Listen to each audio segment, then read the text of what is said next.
I don't think the United Nations will help. بەڕای من ئەوەیە کە نەتەوەیە گرتوەکان لەو مەسەلەیە ناتوانێت هیچ یارمەتیەک بداتن. But I would encourage you to protest in front of the American consulate and every single European consulate so that they can see that the people are unhappy. بەڕای من ئەوەیە کە لە پێش قونسڵیەتەکان و سەفارەتەکانی ئەمریکا و قونسڵیەکانی ئەوروپی لە پێش هەمویان خۆپیشاندان بکەن و پێیان ڕابگەێنن کە ئێوە ناڕازین لەو سیستەمە. Too often diplomats only speak to officials. This is the ordinary Kurds way to make their voice heard. قسەکردن لەگە دیپلۆماسیەکان و کورتترین ڕێگایە بۆ ئەوی بگەن بە دەنگەکانتان بگەن بە جێگای خۆی. I don't think that the American president, that President Obama, will take action. This is an answer to the third question. I don't think that the American president will take action definitively on Kurdistan right now. بەڕای من ئیدارەی ئۆباما هیچ شتێک ناکە لە حاڵی حاضر بەرامبەر کوردستان. But people should demand that the vice president and that congressman take action. بەڵام کوردەکان پێویستە لە سەریان پیشان بدەن و داوا بکەن لە کۆنگرس و لە کۆشتی سپی کە پشتیوانیان لێ بکەن. I have also been forwarding reports from Halati, Awena, and Levine to members of the Senate who oftentimes meet with Masoud Barzani so that they can demand explanations from him. لەلایەن هاوڵاتیۆن ئەمە گەیاندرایە بە چەند بڵێن کۆنگرسمانێک یان لیژنەیەک وابزانم ئەوانە چاویشیان بە مەسعود بارزانی کە تێ و داوای ئەو شتەشیان لێ کردووە. The important thing is that Masoud Barzani and Kubat Talabani do not believe that what is happening in Kurdistan is being ignored in Washington. Everyone needs to demand explanations from them. وابزانم مەسعود بارزانی و قوبات تاڵبانی چاک دەزانن ئەو ڕووداوانەی لە کوردستان ڕووی داوە لە ئەمریکا داوای لێکۆڵینەوە و داوای بڵین بە عەرەبی وتانی ئیزاحات دەن داوای سەبەبەکان دەکەن لە ئیدارەی کوردی. Now with regard to the question about independence. ئەو پرسیارەی دەربارەی سەربەخۆی کوردستان. From an American government point of view, the problem with Kurdistan's independence is Turkey. لەلایەن حکوومەتی ئەمریکاوە گرفتی گەورەی سەربەخۆی کوردستان تورکیایە. And it's also Iraq and it's also Syria. هەروەها عێراق و سووریاش. I will in the next few days write an article demanding that Turkey end its occupation of Iraqi Kurdistan and remove all of its troops. من لە چەند ڕۆژی داهاتوو بابەتێک دەنووسم دەربارەی تورکیا کە داوای لێ دەکەم ئەو هێزانەی لە کوردستانی عێراقی هەیە بچێشێتە دواوە. Especially from the area around Kanimasi. بە تایبەتی ئەو شوێنانەی دەوروبەری کانیماسی. And ultimately what the Kurds should be doing is as let me put it this way.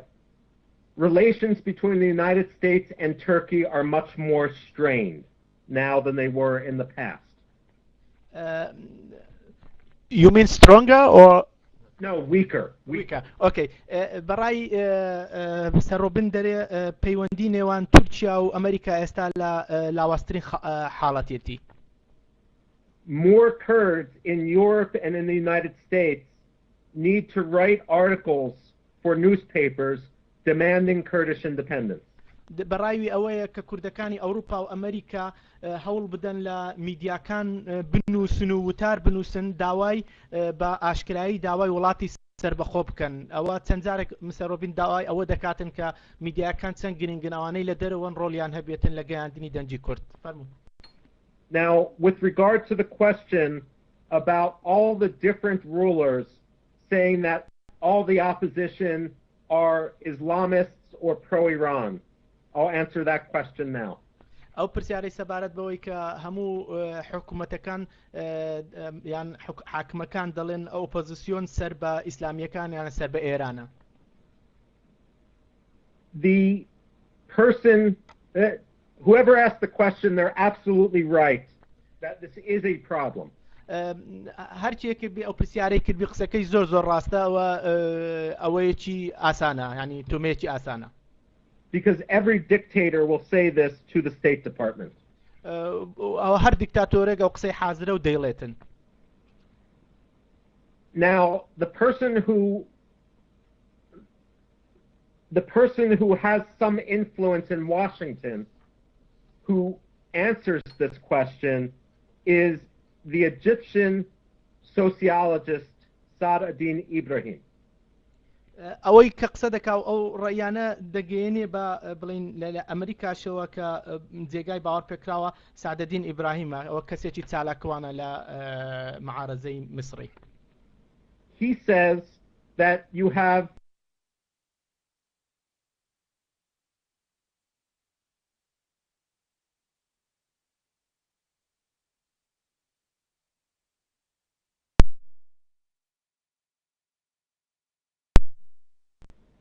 dictators like the Muslim Brotherhood. اوكي دەرێ ئەو سعدەدین ئیبراهیم کە شخصێکی ئۆپۆزیسۆن لە ئەمریکادا دەنیش دەرێ لە حاڵەتی طبیعیدا دوو شتەیە دیکتاتۆرەکان هەن و ئەوەی بەرامبەرت هەیە کە ئیخوان مسلیمینە.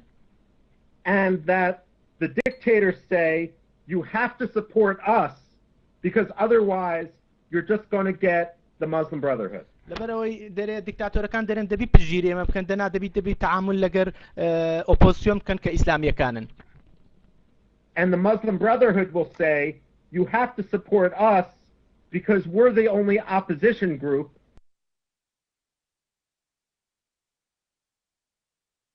that can take on the dictator. ئێمە بکەن لەبەرەمە تاکە ئۆپۆزیسۆنن کە دژی ئەو دیکتاتۆرە خەبات دەکەین.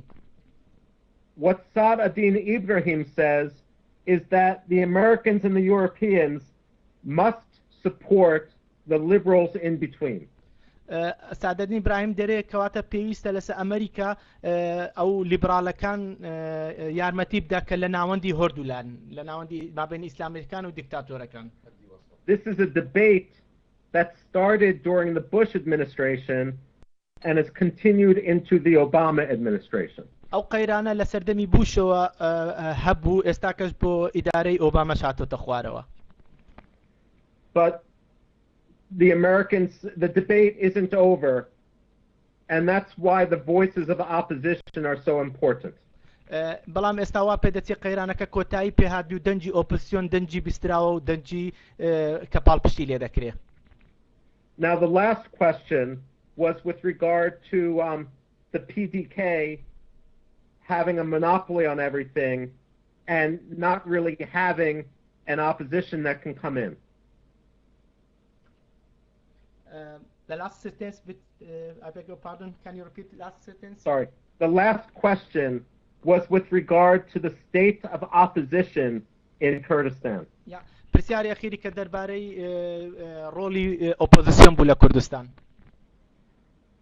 Certainly, Quran has showed that it is a viable opposition party. بزوتنەوەی گۆڕان پیشانی داوە کە ئۆپۆزیسیۆنێکە کە توانای بەدیلی هەیە دەتوانرێ وەک بەدیلێک سیر بکرێ. And that it cannot be ignored. و هێزێکە کە ناتواندرێ پەراوێز بکرێ. I have to be honest. I hope that if Quran ever gets power, that they won't simply act like the PUK and the KDP has. دەرێ ئومێدەوارم کە ڕۆژێک کە گۆڕان دێتە سەر حکم ئەوەی یەکێتی و پارتی کردی ئەوان وانە بن. And that's why it's important that the independent press in Kurdistan stay truly independent. و یەک شتی زۆر گرنگەیە کە میدیای ئازاد لە هەموو حاڵەتێکدا بە میدیای ئازاد بمێنێتەوە.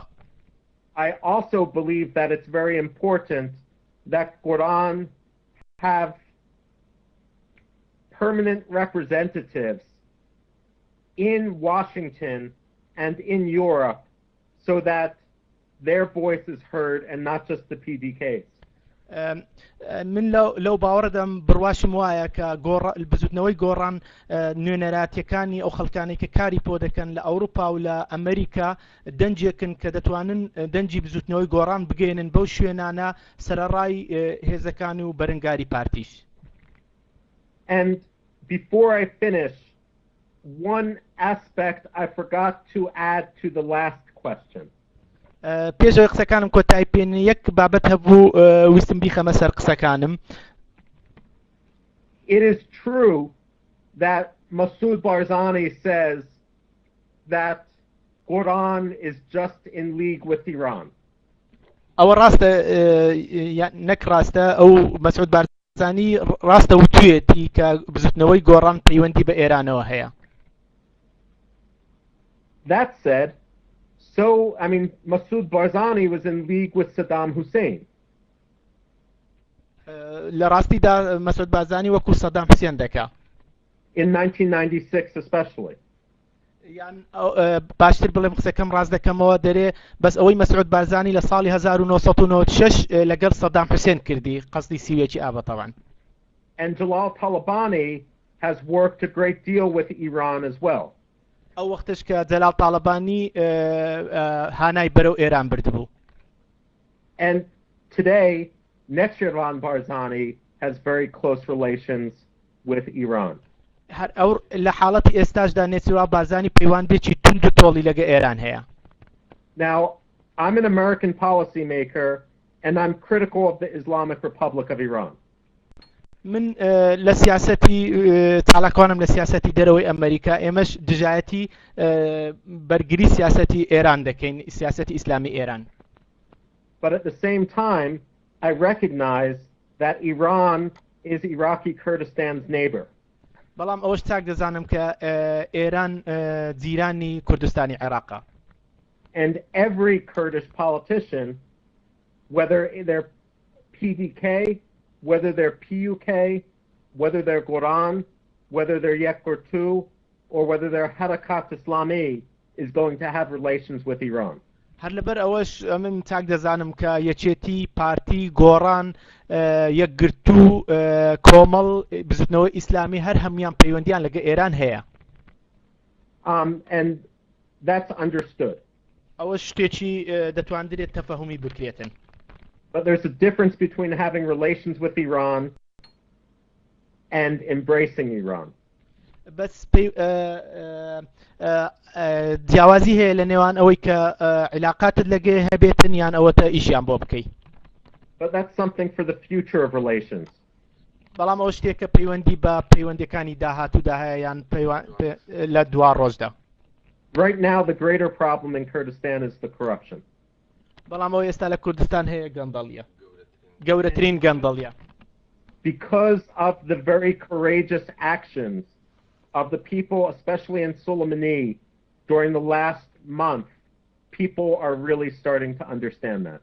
ئەوەش بە شێوەیەکی ئاشکرا دیارە کە خەڵکی سلێمانی بۆی مانجێکە کە گەیشتینە ئەو حەقیقەتە کە ئەوە ناتوانرێت قبول بکرێت.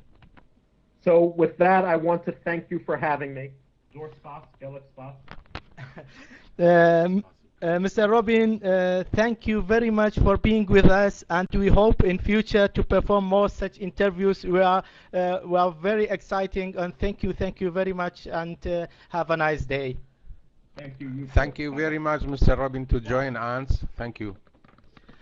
بەڕێزان لە ژووری کوردستان دەنجی ئۆپۆزیسۆن داوای لێبورتنتان دەکەین ئەگەر وەرگێڕانەکەمان بە شێوازیەوە نەبی 12 ساڵە بە ئینگلیسی قسە دەکراوە بەس ئەوەی توانەمان هەبوو بۆمان کردن و مێدەوارم بابەتەکان گەیشت بتی بەدەستان و جێ ڕەزامەندی هەموو لایەکتان بێت لە داهاتووش هەوڵ دەدەین سمیناری تر بکەینەوە.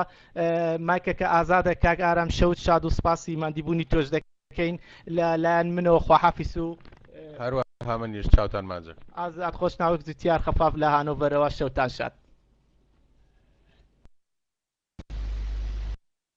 دەستان خۆش بێ هەردووکتان و دەستی مایکل ڕۆبنیش خۆش و دەمتان خۆش ماندوو نەبن ئینگلیزیەکەیشی ئایبیتیان نەبوو مهمەوەی ئێمە لە قسە باسەکە تێگەشتین بەسەر چارەسە مایکتان نێمێ.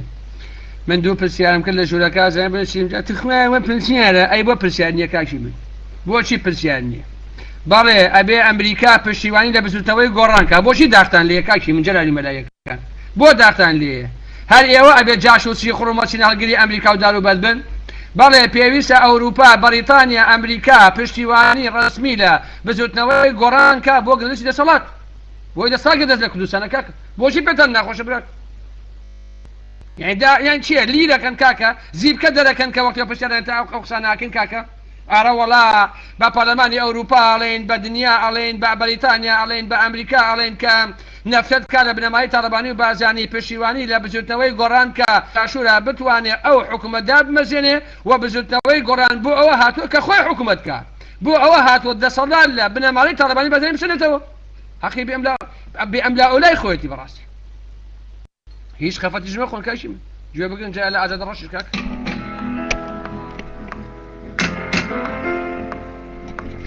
یان ناخۆشە مەسینە هەڵگرەکانی جەلالەکە لەلوولەی چەک وێرانتان کرد لە هەر بەستی ئاوەدانی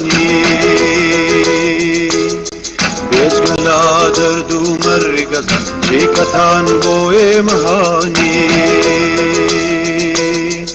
حەزی ئێوە بۆ تێر نابێت لە تاڵانی و لە خوێن ڕشتێ ئێواز من بۆ ژیانم ماڵەوان بۆ مناڵ کوشتێ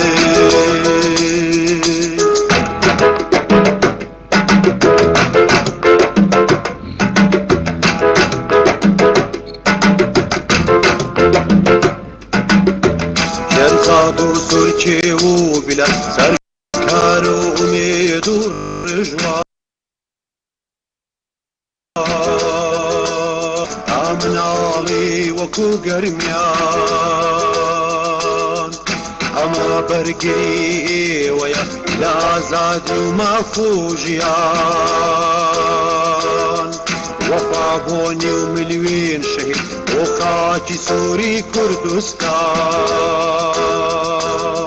ئێوە خاڵین لە عەقڵ و هۆش لە مەعریفە و لە داهێنان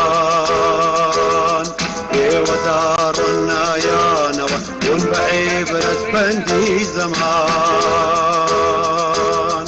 ئێوە خاڵین لە عەقڵ و هۆش لە مەعریفە و لە داهێنان ئێوە داڕەنایانەوە ون بە عیبرەت بەندی زەمان بەلوولەی چەک وێرانتان کرد لە هەر بستی ئاوەدانی بێجگە لا دەرد و مەرگەس چیکەتان بۆ ئێمە هانی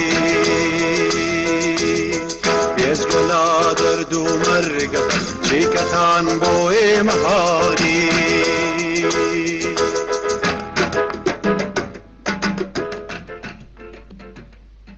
باشەوە من دەنگم نییە بەڕێز دەنگم نییە